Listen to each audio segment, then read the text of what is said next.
Valley's People, episode 22. It's 30 minutes in duration. As replay to be advised.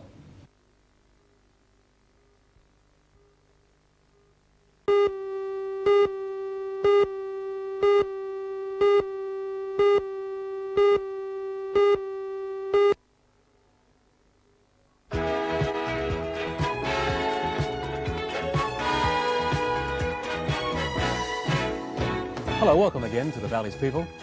Well, it wouldn't be a program on the Hunter Valley without the General Manager of the BHP. We'll be meeting him today. And also, with the help of the Dean of Newcastle, we're going to see, which is a very rare moment indeed, we're going to see the treasures of the Newcastle Cathedral. I hope you can stay. I'll be back in just a moment.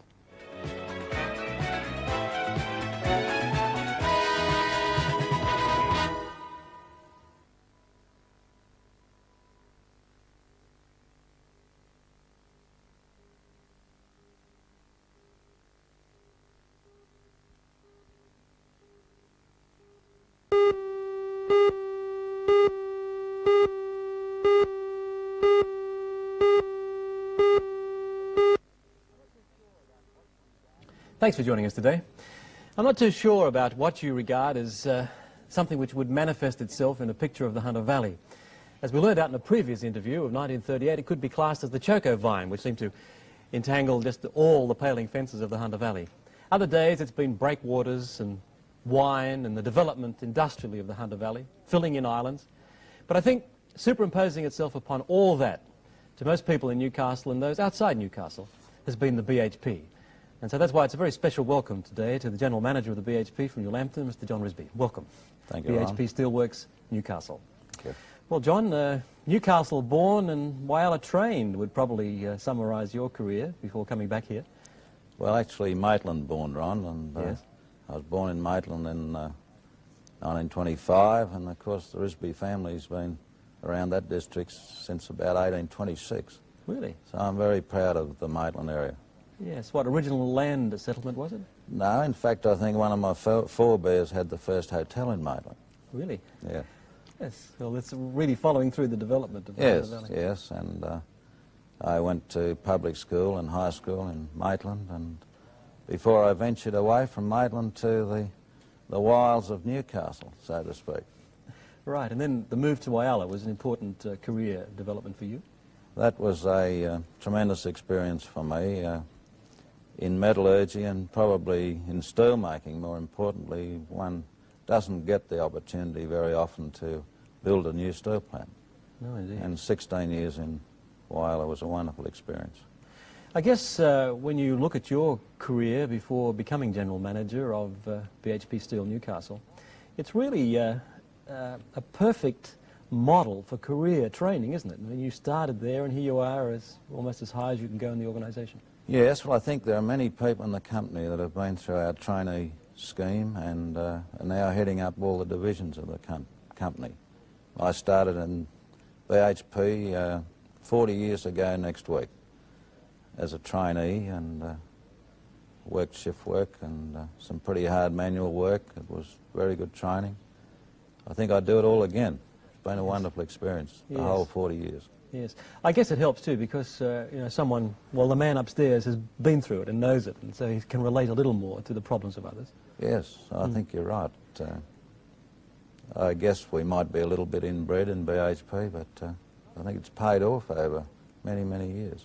Yes. And others would remember you as a sportsman for the Hunter Valley, as a representative rugby union player. I think I was at 2KO at the time and in fact called the match that you played in against the Maoris or the All Blacks. Maoris and All Blacks, yes. I had the pleasure of playing against. Excellent footballers. It was Wanderers, wasn't it, your home Yes. club?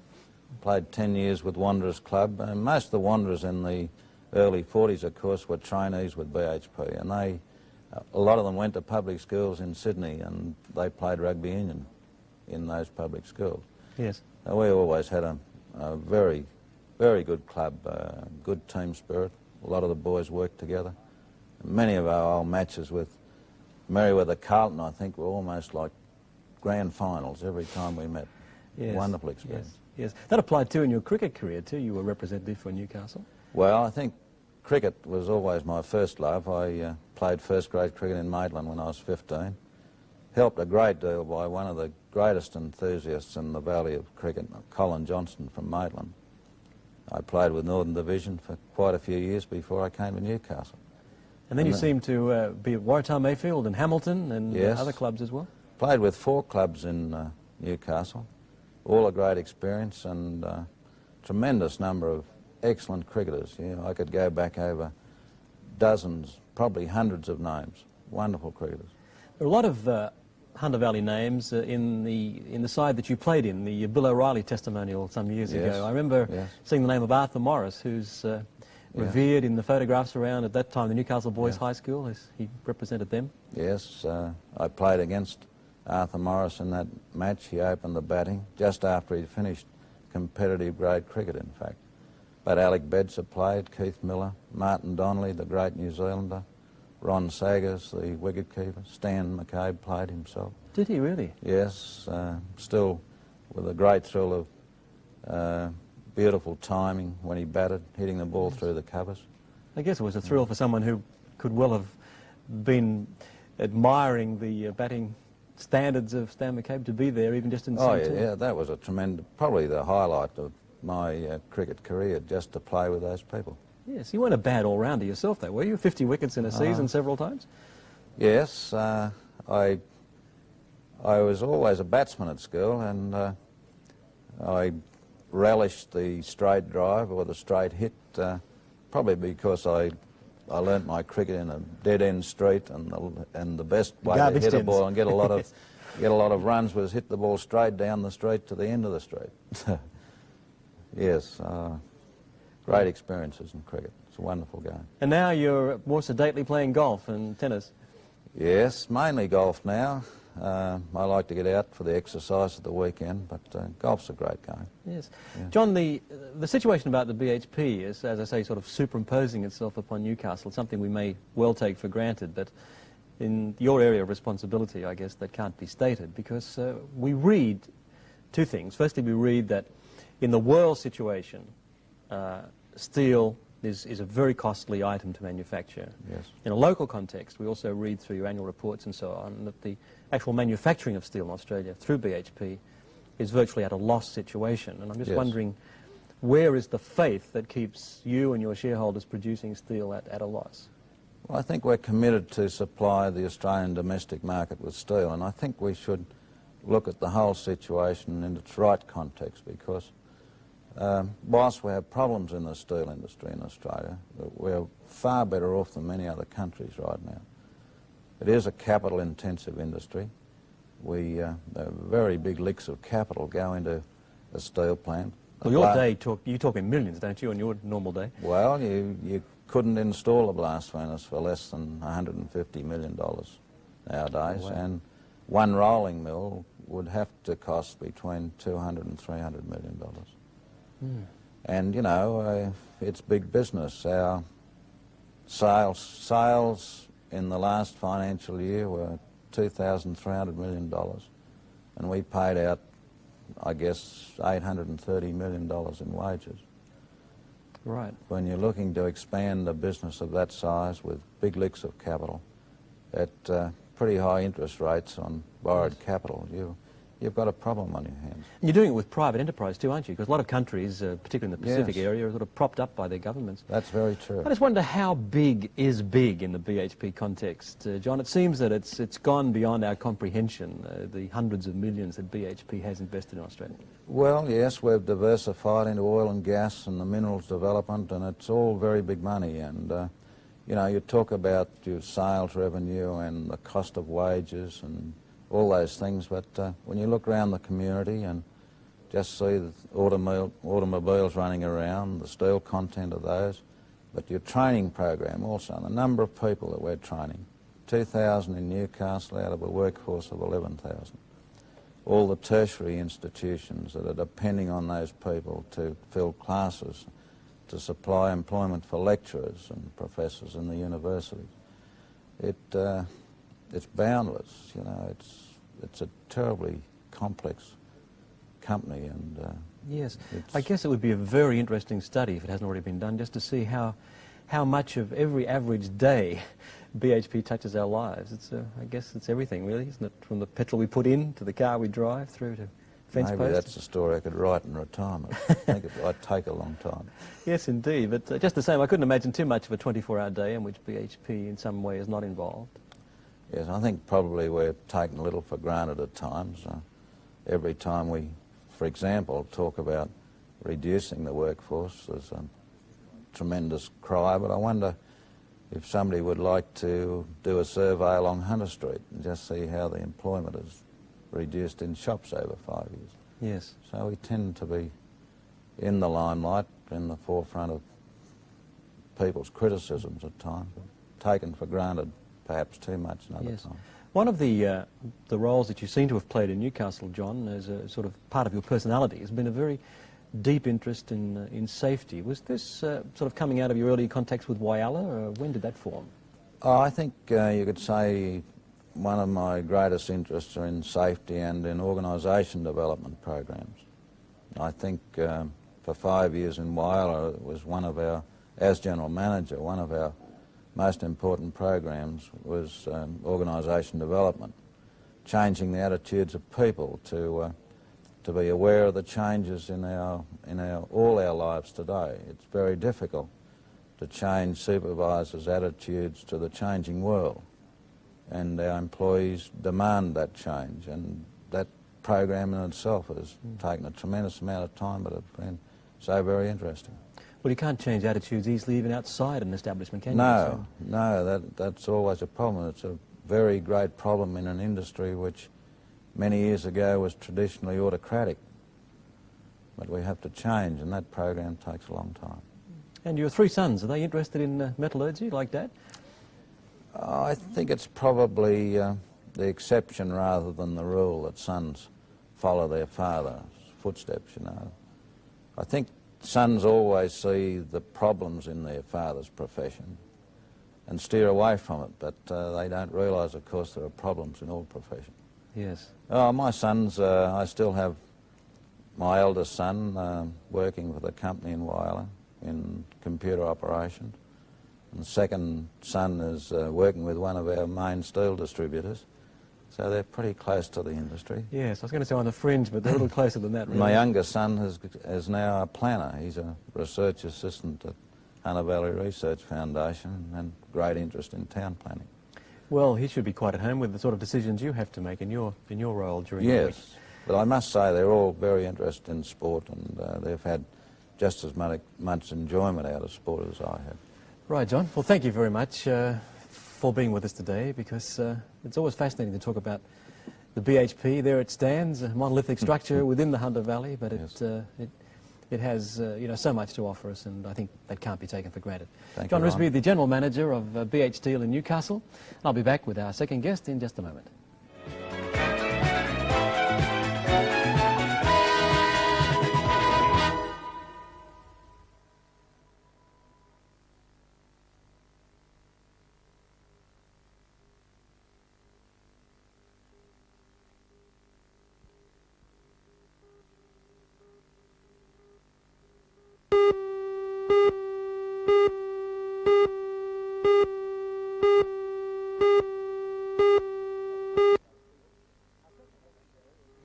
Welcome back to the Valley's People.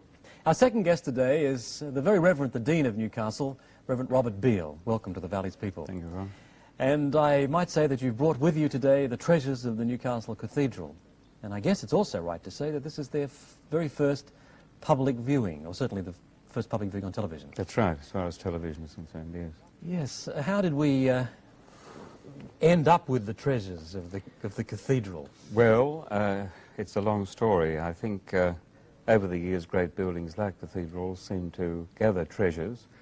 But I must add very quickly that the people are the treasures first. But naturally, gifts come to places like this. And as far as the flagon is concerned, which we see on the table, that begins really with the history of the diocese. Bishop Tyrrell was our first bishop. He came to Newcastle in 1847.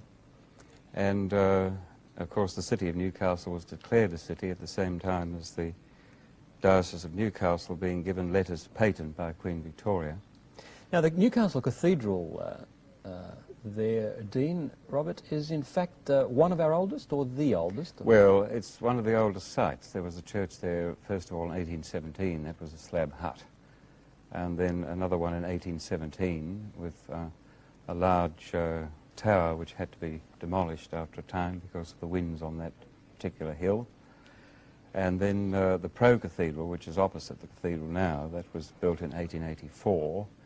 And the present building was opened in 1902. But as a cathedral, it predates Sydney. Yes. Yes. Yes.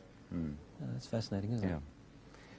But Bishop Tyrrell was an interesting man. He came from this lovely village in near Southampton. He was vicar of Beaulieu Abbey. Lord Montague is the present incumbent of that, I shouldn't say incumbent perhaps, but still. He has that famous car museum you may have heard about. But when Bishop Tyrrell came, Baroness Montague presented this flagon to the bishop, and it's eventually come into the hands of the cathedral. I suppose it's easy to describe a collection such as this as priceless, isn't it? I mean, priceless in terms of people and history. Yes. But that's a commercial worth. Has it ever been valued? Do we know? No, we haven't bothered about that. There's nothing we could do with it anyhow. I can't tear off into the night with it, but we couldn't sell it, and we wouldn't want to sell it. No. But we're talking about many thousands of dollars. We are, yes, it's all solid gold, particularly the Book of Gold and the chalice. I think the Book of Gold here is probably the highlight of the collection, isn't it, for several reasons? For several reasons, mainly because we all realise historically after the First World War, feelings ran very high in this country. We'd entered that great conflict, and it has been said that we were born as a nation. And after the war, there was a great deal of grief still in many people's hearts, as well as the desire to bring to remembrance the names of those men and women who'd given their lives from this Hunter Valley area. And Dean Crotty, the Dean of the Cathedral at the time, instigated that this book should be created. And the whole idea of it grew, and people began to offer their gold and their jewellery to make a cover for the book. And Mrs. Emma Dan, who was a Newcastle resident, was asked to draw up the book. And it took 6 months for her to painstakingly paint each of these lovely pages that you see, giving the various names of the parishes that existed then throughout the Diocese of Newcastle. And she copied the idea from the famous Book of the Kells, which is an 8th century book of the Gospels, which was created by the monks in Lindisfarne in the north of England. And what's the story on the names recorded here, Dean? Well, each parish in the diocese put forward the names of those who'd lost their lives from that particular parish, and they were entered this is into a gold this book of memory. Yes. And we can imagine the emotion of the people at the time when we see the amount of gold that came in to cover this book.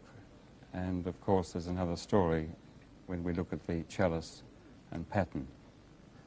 Also, in the treasures, you notice that the amount of gold is extensive, isn't it? When you said there that people are actually donating their jewellery and so on to produce a book, lasting memory such as that, there really must be the contribution, independent contribution of hundreds of people in that. Yes. So no wonder you describe it as being priceless in that sense. Yes, and it's engraved with the words, they died in order that love might live, or they died without hate, for the sake of peace, in order that love might live. So the whole thing was very emotive. And our next treasure? Well, there was sufficient gold and jewellery left over after the cover had been created for this book. So a chalice was created. And there we have it. It has the symbol of St. Michael at the base of the chalice. And, of course, the chapel in the cathedral, known as the Warriors' Chapel, it's quite famous now throughout the country, That was erected in 1922 and dedicated to the memory of those who'd given their lives in the First World War.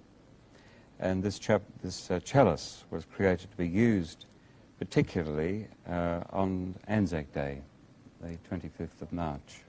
Of April, I'm sorry. Yes. The thing probably remarkable about all this as we gaze upon it today is that to many of us it's a sight that's never been seen before. Mm.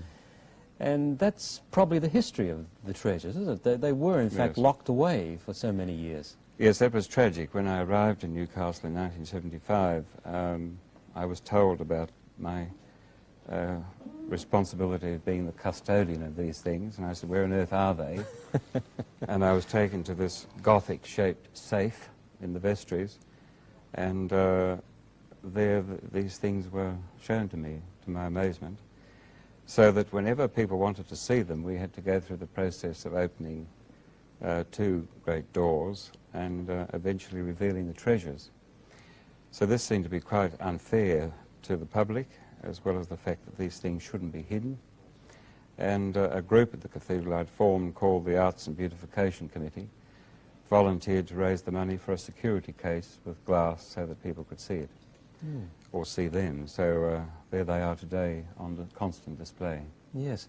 And unless your church wardens have a heart attack after watching you at the moment, I should point out that Warmore Brothers picked these up with that maximum security, brought Yes. them here to the television, and will take them home again. Yes. So they've kept safe. The plate, is it, Dean? That's a part of it. That's the plate or the pattern upon which the bread rests.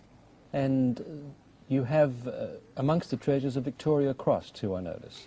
Yes, that's quite remarkable. That came into the Dean's custody during my predecessor's time. It belonged to, or had been awarded to Captain Jeffreys, and the family felt that it should be kept in some particular place for forever, for that matter. Yes. So there it is in the custody of the Dean of Newcastle, whoever he may be. And that's also in the case on view. I saw one reported to have been auctioned in London recently for $20,000, which rather surprised me. Yes. I could probably say in your, 7-odd years in Newcastle that opening up the treasures is only just one side of your nature, isn't it? Because you've tended to open up the cathedral, I would think, more than... Well, yes, it's been a very exciting 7 years in that soon after I arrived, of course, I'd been told of the cyclone that hit Newcastle in 1974. And they said, welcome, but you realise the roof's going to blow off the cathedral any day. I said, thank you very much. It's quite a welcome. So we launched an appeal to re-roof the cathedral, and then we thought, well, why not finish the whole lot? And Newcastle responded magnificently, as you know, and the cathedral was duly completed and dedicated. And since then, I've been determined to make the cathedral a community building. So we've opened it to all kinds of activities, concerts, folk concerts, plays, and you name it, even a jazz band. Yes. But the dear old girl doesn't suffer. She puts up with whatever's going on inside her, apart from worship, of course. That's why it exists. But after the particular function is over, she seems to settle down and say, well, now I'll get on with what I'm supposed to be doing. And what a dominant position for a cathedral. Did that impress you when you first saw it there, sitting on the hill, Yes, overlooking well, everything in the community? Yes. I knew it as a boy. I used to come to Newcastle. Some of my roots are here. My grandfather was a superintendent of the steelworks. And I always loved the cathedral. And it is certainly one of the most unique positions for a building like that in Australia or even in the world. Well, I think if there's any tribute to be paid, particularly to the labours of love, as you described them there, making a book of memory, a gold book of memory, I think if there's any tribute to be paid at all, then it's the tribute of other people coming along in generations that could say, isn't that magnificent? Yes. It seems to be some reward for those people who laboured and donated their jewellery and pieces of gold to it, and I guess those people would have me thank you for bringing them to the Valley's people today. It's been a pleasure. We've seen the treasures of the Newcastle Cathedral, and if you haven't seen them before, there's no worry because they're not usually on public show, but now, because of special work being undertaken at the cathedral, you can see them there in a burglar-proof safe. that we're very pleased to have had them on the Valley's People today. The very Reverend Dean of Newcastle, Reverend Robert Beale. I'll be back in just a moment.